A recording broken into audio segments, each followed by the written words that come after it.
皆さんこんにちは。今ね、都市伝説業界で一番ね、ホットと言っても過言じゃないこちらのテーマ。2025年7月、大阪万博。もうね、どこ行ってもこのテーマ聞くことになりますよね。もちろんね、都市伝説業界だけですけど、一般の方々からしたらね、なんだこのアホ集団って思うかもしれないですけど、都市伝説的に見ると、これはね、もう本格的に語る必要がある。今まで地球は何度も予言で滅亡しています。1997年7月、空から恐怖の大王が降ってくるノストラダムスの大予言。全然地球元気。2000年問題。まだセーフ。2012年12月21日、マヤカレンダーの大予言。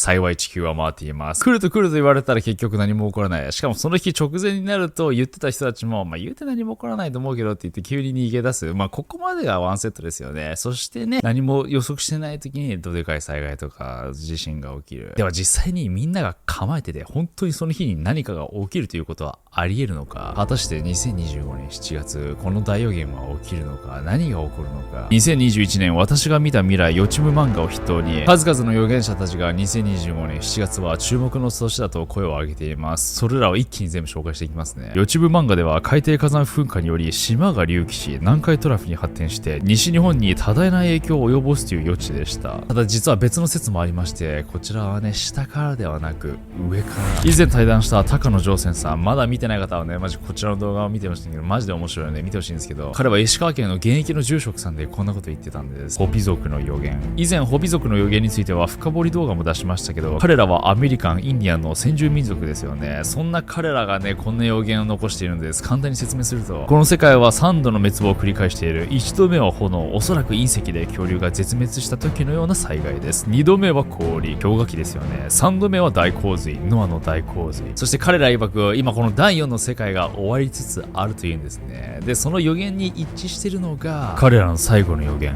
青い星。ホピ族曰く The Blue Kachina 青い星が上空に現れるとき、大戦場が行われ、第4の世界が終わりを迎え、新たな時代の幕開けになるというんです。その直前に2回の大きな振動が訪れるんですけど、皆はこれを第1次、第2次世界大戦だと推測しています。なぜ今更このホピ族の予言を紹介しているのかというと、なんとこのね、予言が起きる日、日時を教えてもらったんです。僕役所にいた時に、そのホピ族の酋長だとか、ナバホ族の酋長だとか、インディアンを後ろに携えて、なんか歩いてくるわけですよね。シークレットランといって、日本の特別な場所だけを何箇所か回ってるんですよとおっしゃったんですね。大事なメッセージがあるので、お伝えに来たんですよとおっしゃるんですよね。高野さん曰く、ホピ族やナバホ族といった5部族の長老たちがシークレットランといって、日本の重要な箇所を巡って大切なメッセージを伝えるということを行っていたそうなんですね。そこで高野さんのいる石川県にも訪れて、実際にこういったメッセージを残してくれたんです。2025年、青い星が接近する。なんとこの説では、下からの地震や海底火山噴火ではなく、隕石、あるいは星が急接近してくるっていうんです。まさか上からと思ったでしょ。とんでもないことが起きるよ、そんなことが起きたら。なんかね、手がかりがないかと思ってね、海外のサイトなどを漁ってたら、こんなものが出てきて、アメリカのインディアン部族、ナバホ族の長老のインタビューが掲載されてて、私たちは次の500年の準備をしている。あなたたちがいるかどうかわからないけどね。随分皮肉が効いてますね。いい感じです。長老レオン曰く、2025年は人類にとってポイントオブノーリターン、意味わかりますか？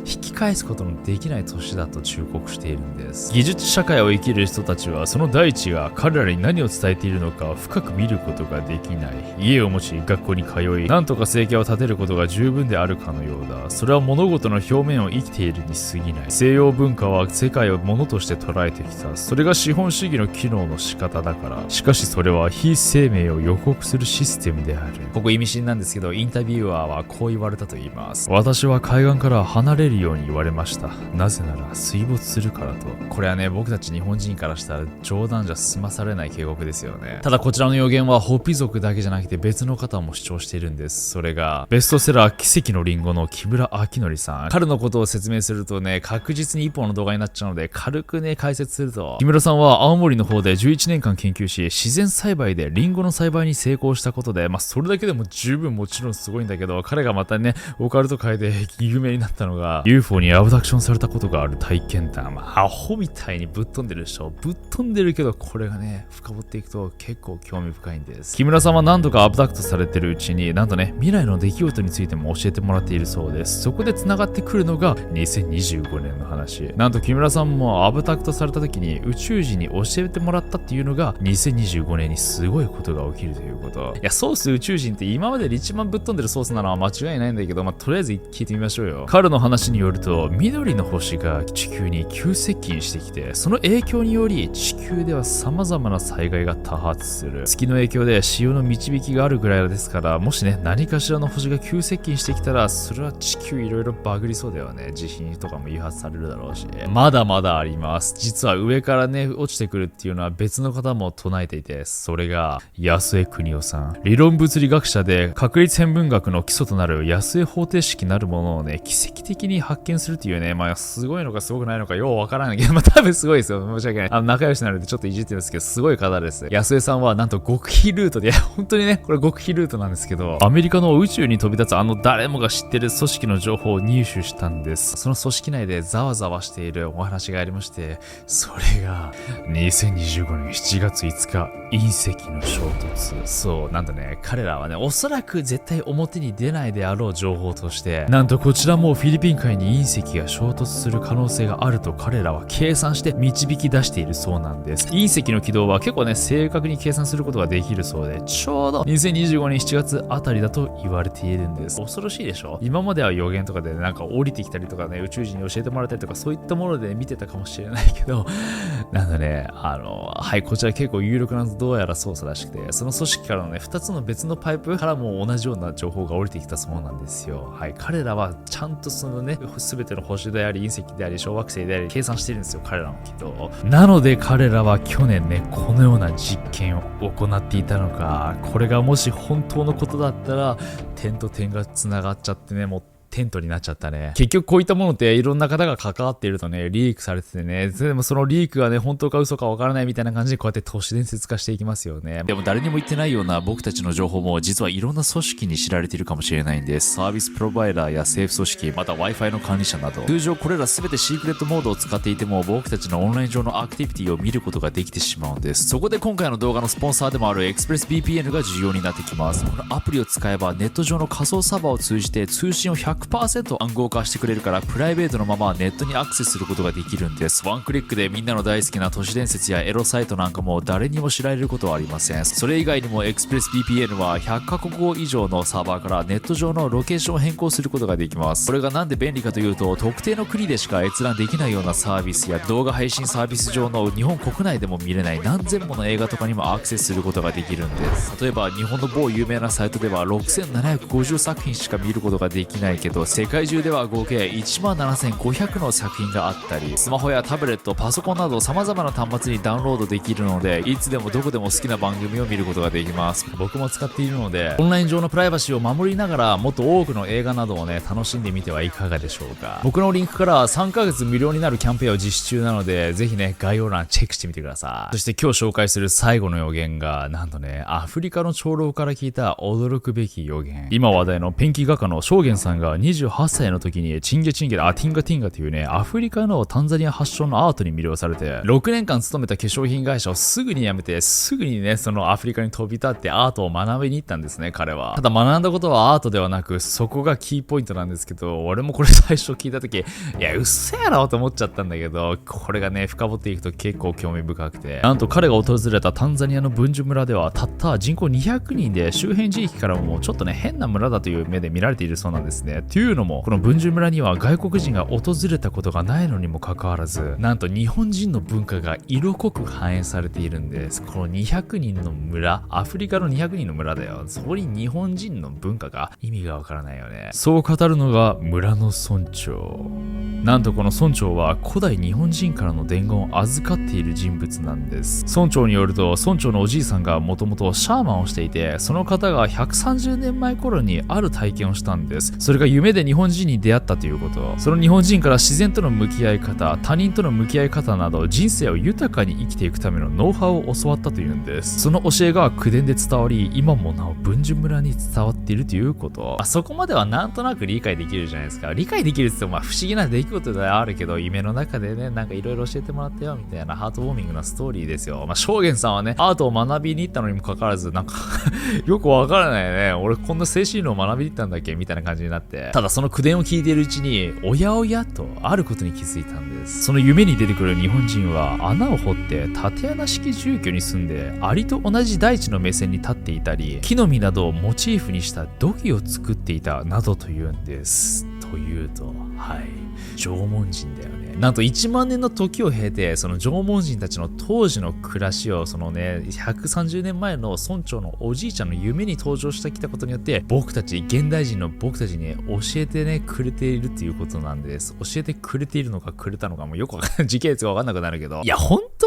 村長それ、ネットで調べたんじゃないの？今ならネットでね、ある程度縄文人のこと出てくるから、そこら辺調べたんじゃないのって疑いたくなっちゃうけど、これがね、胸に刺さるんです。その教えの中で繰り返し登場してくるのが、日本人はある意味特別だということです。それは自然と共存することができていたから、虫の音を聞くことができる。東京医科大学の角田忠信教授が不思議に思いました。外国人に虫の音について聞いたところ、騒音としか捉えていないということ。講演会場を追う虫の音について尋ねてみたところ、彼らはね、何の音なのか理解していなかったそうなんです。日本人からしたらね、明らかにこれはね、セミの鳴き声なのに、外国人は何なのかもう騒音なのかよくわかんないみたいな感じで。なので、角田教授はね、生物学的に分析してみることにしたんです。その結果、なんと西洋人は虫の音を機械や雑音と同じく音楽脳として処理しているのに対し、日本人とポリネシア人だけは虫の音を言語脳で処理していたんです。つまり日本人は自然の音を言語として聞いていたということです。正確に言うと人種は関係なくて、外国語が母国語だったら西洋型になって、日本語が母国語だったら日本人型になるということです。確かに日本では影草の老いたる宿の湯深に鳴くコオロギは聞けどあかぬか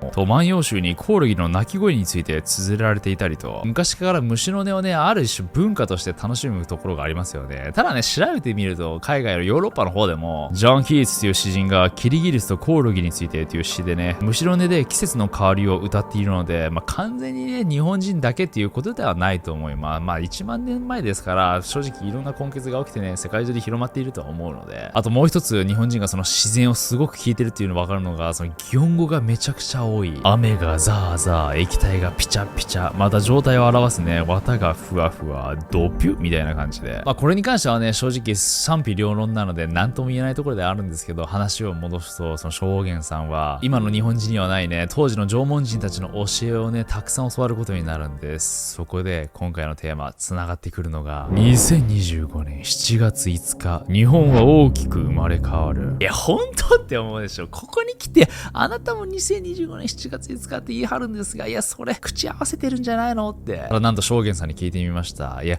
たつきさんのことについてどう思います？あれが世に出てきた時って。彼ね、パクられたと思ったらしいです。この予言っていうか、この2025年7月っていうこの日付。僕が初めて2025年7月5日を聞いたのは2年前。これ多分世に出たのが、たつきりょうさんっていうね、漫画家さんの。僕は10年前に言われてるわけですよ。言われたんですよね。はい。で、僕は、もう、パクられたんかなとか思って。いや、思いますよね。で、僕は今になって、たつきりょうさんをパクったんでしょって言われるわけです。いや、そう思っちゃうよ。すいません、僕もね、そう思っちゃうもん。いつ出したんですか、その日付を世に。初めて言い出したのは2015年です。講演会とかトークショーで。でもそれを言ったらやっぱその時代がついてきてなかったのか、いやダメだよって人離れるからって言われたんですよ。で一回封印してます僕は。証拠じゃないけどみたいのってなかったりしないですかね。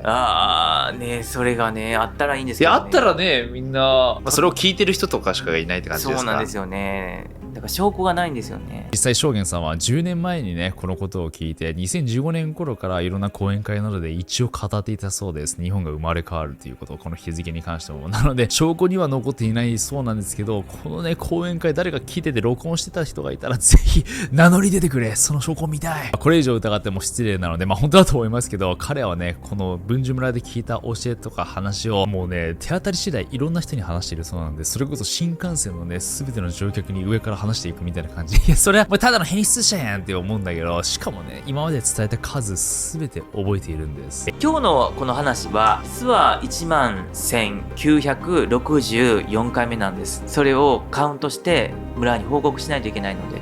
そうなんですか？はい。覚えてるんですか？はい、書いてるんで。えぐいよね、彼。これは本物だわって思うよね。わかんない。オナニーの数かもしれないけど。真面目な話、村長はこう言うんです。2025年7月から本来の日本に戻っていくんだよ。みんなで生きていかないといけない時代が来る。名誉やお金で生きてきた人たちが生きていけない時代が来る。心で繋がり合えるコミュニティを作っていくことが必要になる。血の繋がっていない家族とも生きていく必要がある。証言。お前は発達障害だ。俺も発達障害だ。この世界中の皆が発達障害なんだ。僕たちは皆がデコボコで作られているんだよ。その人によってできることが皆違う。なぜかというと、皆で生きていくには、皆で生きていくことがどれだけ幸せなのか、どれだけ豊かなのかということを学び、理解するためにデコボコで作られたんだよ。それを機に日本は明るくなっていくんだよ。はい、素晴らしすぎて疑ったことを申し訳ないです。もうその通りだと思います。皆さん今回のこの予言ね、海底火山やら地震やら隕石やらっていろいろ言われてますけど、実は大切になってくるのはその後の世界なんですよ。それは日本が大きく復興して新たな時代を牽引していく存在になるということ。確か時代の変革期にはね、いろんなことが起きるかと思います。人間でもそうじゃないですか。なんか病気になってね、人生を改めたりとか、うつ病になったりとか、怪我をしたりとか、もちろん何もなくスムーズにね、生まれ変わることもあると思います。その世界線も全然あると思います。ただね、現状争いばっかしてるこの今の世界、このまま綺麗に生まれ変わるのはなかなか難しいんじゃないか。そういった意味で地球産が起こってボーンと起こすことによってお前ら目を覚ませっていうことなのかもしれない。そうだとしたら現状まだこの災害が起きてもおかしくない未来が待っているよね。皆が今生き方を改めたり、皆が今ね目覚める必要がある。ではこの目覚めるということはどういうことなのか、証言さんに聞いてみました。村長が言ってたのは、本来の日本人はものすごく自己愛が深くて自己肯定感が高かったんだよ。つまり何かというと、当時の日本列島に住む人たちは自分が普段からやっていた所作をとことんまで愛していたんだよ。だからそれを日々の自分の行為をめでてあげるっていうことをまずやる必要があるよね。自己愛。自己愛。いや、わかりやすいね。とりあえず日本人お前ら自己愛を築けと。自分をめでる。その中にめでていく中で愛されていた記憶が蘇ってくる。そうなんですよ。自己愛。この自己愛っていうのがすごく大切になってきます。この僕たちが生きる上で自己愛が欠けていたり、自己愛がなかったりすると様々なストレス、心の豊かさにつながらず、いろんな問題が生じて結果的には平和ではない世界が訪れる。一人一人がこの自己愛を形成することによって自分の生き方を見つけて、歯車が絡み合って初めて皆が共に生きていく世の中になっていくんじゃないでしょうか。それが今なのか、あるいは2025年7月に訪れるのか。どうでしょう皆さん、2025年7月。実はもっとね、いろんな説、情報があったりするんですよ。これにまつわる。ただね、今日はね、あくまで都市伝説的に話せるものだけにしときました。話せないものも実はあったりするので。表面的な部分だけ見ると、恐怖して怖い、また地球滅亡みたいな感じで、どうしようってパニックになっちゃうとは思うんですよ。実は大切なことは最後に述べたことなんですよ。みんながどっかで自分の道を改めるじゃないけど、自分の生き方を見つける必要がある。このままでは何かいけない。何か正す必要がある。時代は変わっている。時代が変わっているならその時代に合った生き方とかいろんなね、そういった考えを改める必要があるということなんですよ。さてどうする ?2025 年7月。もうすぐ訪れると思いますよ。もうあと1年半です。皆さんはどう生きるのか。それでは皆さんご視聴ありがとうございました。